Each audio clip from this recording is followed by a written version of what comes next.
Taste the Daily. Kanyakumari மாவட்டம் அஞ்சு கிராமம் அருகே புதிய அங்கன்வாடி மைய கட்டடத்தை அதிமுக சட்டமன்ற உறுப்பினர் பயன்பாட்டிற்கு திறந்து வைத்தார். கனகப்பபுரத்தில் 15 லட்சம் ரூபாய் மதிப்பீட்டில் கட்டப்பட்ட புதிய அங்கன்வாடி மைய கட்டடத்தை கன்னியாகுமரி சட்டமன்ற உறுப்பினரும் மாவட்ட கழக செயலாளருமான என் தளவாய் சுந்தரம் கலந்து கொண்டு குத்துவிளக்கேற்றி திறந்து வைத்து குழந்தைகளுக்கு இனிப்புகளை வழங்கினார். இந்த நிகழ்ச்சியில் அதிமுக கழக நிர்வாகிகள் மற்றும் பெற்றோர்கள் கலந்து கொண்டனர். திருவள்ளூர் மாவட்டம் பொன்னேரியில் திமுகவில் இருந்து விலகிய 30க்கும் மேற்பட்டோர் தங்களை அதிமுகவில் இணைத்துக் கொண்டனர். சோழவரம் வடக்கு ஒன்றிய திமுக இளைஞரணி பொருளாளரும் நெடுவரம்பாக்கம் ஊராட்சி மன்ற துணைத் தலைவருமான இளங்கோவன் உள்ளிட்ட நிர்வாகிகள் திமுகவில் இருந்து விலகி தனது ஆதரவாளர்களுடன் திருவள்ளூர் அதிமுக வடக்கு மாவட்ட கழக செயலாளரும் பொன்னேரி முன்னாள் சட்டமன்ற உறுப்பினருமான சிறுனியம் பலராமன் தலைமையில் அதிமுகவில் இணைந்தனர். புதிதாக இணைந்தவர்களை வரவேற்று வாழ்த்து தெரிவித்த நிகழ்ச்சியில் கழக நிர்வாகிகள் பலர் கலந்து கொண்டனர். தென்காசி மாவட்டம் குற்றாலத்தில் அனுமதி இல்லாத குடியிருப்பு பகுதியில் அத்துமீறி சென்ற லாரியை அதிமுக சட்டமன்ற உறுப்பினர் சிறைப்பிடித்து காவல் நிலையத்தில் ஒப்படைத்துள்ளார். ராமாலயம் குடியிருப்பு பகுதி சாலையில் பொதுமக்கள் நலனுக்காக கனரக வாகனங்கள் செல்ல அனுமதி இல்லை என அறிவிப்புடன் நுழைய முடியாதபடி பாதுகாப்பு வளையம் வைக்கப்பட்டிருந்தது. ஆனால் அதை பொருட்படுத்தாமல் பாதுகாப்பு தடுப்பை உடைத்துவிட்டு சென்ற லாரியை அதிமுக கடையநல்லூர் சட்டமன்ற உறுப்பினர் கிருஷ்ணமுரளி மற்றும் அதிமுக குற்றாலம் பேரூராட்சி தலைவர் கணேஷ் தாமோதரன் ஆகியோர் சிறைப்பிடித்து குற்றாலம் காவல்துறையிடம் ஒப்படைத்து புகார் அளித்தனர். லாரி ஓட்டுநரின் அத்துமீறல் குறித்து போலீசார் விசாரணை மேற்கொண்டு வருகின்றனர். விருதுநகர் மாவட்டம் ராஜபாளையம் அருகே ஊர் நாட்டாமைக்கு கொலை மிரட்டல் விடுத்தவர்களை கைது செய்ய வலியுறுத்தி கிராம மக்கள் சாலை மறியலில் ஈடுபட்டனர். வெங்காநல்லூர் ஊராட்சிக்குட்பட்ட முதுகுடியில் முன்னாள் நாட்டாமையாக இருந்து வந்த கருப்பையா 2 வருடத்திற்கு முன்பு கண்மாய் மீன் பசலியில் ஏலம் எடுத்து மீன்பிடித்து வந்துள்ளார். ஏலம் முடிவடைந்தும் தொடர்ந்து மீன்பிடித்து வந்ததை தட்டி கேட்ட தற்போதைய ஊர் நாட்டாமையாக உள்ள ராஜன் மற்றும் பொதுமக்களுக்கு கத்தி, அரிவாள் உள்ளிட்ட பயங்கர ஆயுதங்களை காட்டி கருப்பையா மிரட்டல் விடுத்ததாக கூறப்படுகிறது. இதனால் ஆத்திரமடைந்த கிராம மக்கள் நாட்டாமைக்கு மிரட்டல் விடுத்தவர்களை கைது செய்ய வலியுறுத்தி சாலை மறியலில் ஈடுபட்டனர். மத்திய அரசின் முப்பெரும் குற்றவியல் சட்ட திருத்தங்களை எதிர்த்து அதிமுக வழக்கறிஞர் பிரிவினர் கோவை நீதிமன்ற வளாகத்தில் துண்டு பிரசுரங்களை வழங்கி போராட்டத்தில் ஈடுபட்டனர்.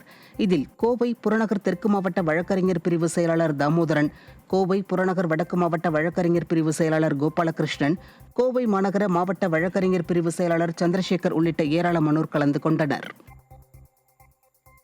கோவை தமிழ்நாடு வேளாண் பல்கலைக்கழக முன்னாள் துணைவேந்தர் சி ராமசாமி உடல்நலக்குறைவால் நேற்று காலமானார். திண்டுக்கல் மாவட்டம் பழனி அருகே உள்ள வாகரை கிராமத்தைச் சேர்ந்த இவருக்கு வயது 77. 2002 முதல் 2008 ஆண்டு வரை தமிழ்நாடு வேளாண் பல்கலைக்கழக துணைவேந்தராக 2 முறை பொறுப்பு வகித்துள்ளார். உலக சுகாதார நிறுவனத்தின் திட்டங்கள் மற்றும் பல உயர்மட்ட குழுக்களின் ஆலோசகராக இருந்தவர். இந்திய பொருளாதார மன்றத்தின் தலைவராகவும் பணியாற்றியுள்ளார். இவருக்கு ஒரு மனைவியும் 2 மகள்களும் உள்ளனர். இவரது இறுதிச் சடங்கு கோவையில் உள்ள அவரது இல்லத்தில் இன்று நடைபெறுகிறது. இவரது மறைவுக்கு வேளாண் பல்கலைக்கழக துணைவேந்தர், பேராசிரியர்கள் மற்றும் விஞ்ஞானிகள் என பலர் இரங்கல் தெரிவித்துள்ளனர்.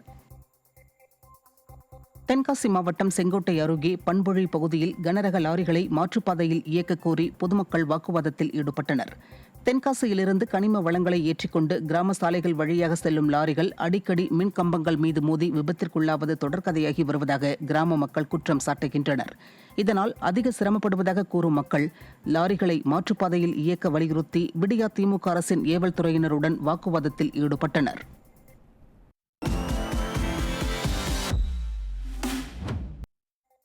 சிவகங்கை மாவட்டம் மானாமதுரை அருகே அருந்து கிடந்த மின்கம்பியை மிதித்த பசுமாடு மின்சாரம் தாக்கி உயிரிழந்தது. மானாமதுரை அருகே உள்ள கணபதி ஏந்தல் கிராமத்தில் பலத்த காற்று வீசியதால் மின்கம்பிகள் அருந்து வயல்வெளிகளில் விழுந்துள்ளது. இந்நிலையில் இந்த மின்கம்பியை மிதித்த ராமமூர்த்தி என்பவரது பசுமாடு மின்சாரம் தாக்கி உயிரிழந்துள்ளது. இந்த கிராமத்தில் மின்கம்பிகள் தாழ்வாக செல்வதாகவும் இதனை சரி செய்ய பலமுறை மின்துறை அதிகாரிகளிடம் முறையிட்டும் அதிகாரிகள் எந்த நடவடிக்கையும் எடுக்கவில்லை என்றும் கிராம மக்கள் குற்றம் சாட்டியுள்ளனர். விடியா திமுக ஆட்சியில் மின்துறை அதிகாரிகள் அலட்சியமாக செயல்படுவதாகவும் பொதுமக்களுக்கு பாதுகாப்பு இல்லை என்றும் அவர்கள் வேதனை தெரிவித்திருக்கின்றனர். கடலூர் மாவட்டம் புவனகிரி அருகே பழுதடைந்துள்ள மின்மாற்றியை சீரமைத்து தரக்கோரி அப்பகுதி மக்கள் விடியா அரசை வலியுறுத்தியுள்ளனர். புவனகிரி அருகே உள்ள வயலூர் கிராமத்தில் மின்மாற்றி மிகவும் பழுதடைந்துள்ளதாக அப்பகுதி மக்கள் குற்றம் சாட்டியுள்ளனர். மேலும் மின்மாற்றியில் உள்ள சிமெண்ட் காரைகள் பெயர்ந்து கம்பத்தில் உள்ள இரும்பு கம்பிகள் வெளியில் தெரியும் அளவிற்கு சேதமடைந்துள்ளதாக வேதனை தெரிவித்திருக்கின்றனர். எனவே அசம்பாவிதம் ஏற்படுவதற்கு முன்பு இந்த மின்மாற்றியை சீரமைத்து தர அப்பகுதி மக்கள் வலியுறுத்தியுள்ளனர். விடியா திமுக ஆட்சியில் அதிகாரிகளின் அலட்சிய போக்கால் உயிருக்கு பாதுகாப்பில்லாத சூழல் உள்ளதாக பொதுமக்கள் வேதனை தெரிவிக்கின்றனர்.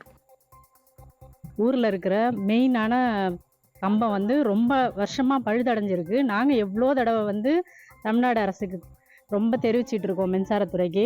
அவங்க எந்த ஆக்ஷனுமே எடுக்கல இது வரைக்கும். இது இப்போ வர்றது மழை காலம். இதுக்கு மேலே வந்ததுன்னா எங்களுக்கு நிறையா பாதிப்பு வரும். நிலத்துக்கு போகிறதுக்கு வர்றதுக்கு வழியில் ஃபுல்லாகவே இந்த இபி லைன் தான் இருக்குது. இதில் விழுந்ததுன்னா ஆடு மாடு மனுஷாளுக்கு மக்களுக்கு எல்லாருக்கும் உயிர் சேதம் வராமல் இது மழைக்கு முன்னாடியே சரி பண்ணுற மாதிரி கேட்டுக்கொள்கிறோம். மத்திய அரசு அமல்படுத்தியுள்ள 3 புதிய சட்ட திருத்தங்களை திரும்பப் பெற வலியுறுத்தி திருநெல்வேலியில் வழக்கறிஞர்கள் ஆர்ப்பாட்டம் நடத்தினர். வள்ளியூர் ஒன்றிணைந்த நீதிமன்ற வளாகத்தின் முன்பு வழக்கறிஞர்கள் நீதிமன்ற பணிகளை புறக்கணித்து கண்டன ஆர்ப்பாட்டத்தில் ஈடுபட்டனர். மத்திய அரசு உடனடியாக புதிய சட்ட திருத்தங்களை திரும்பப் பெற கோரி கண்டன கோஷங்களை எழுப்பினர்.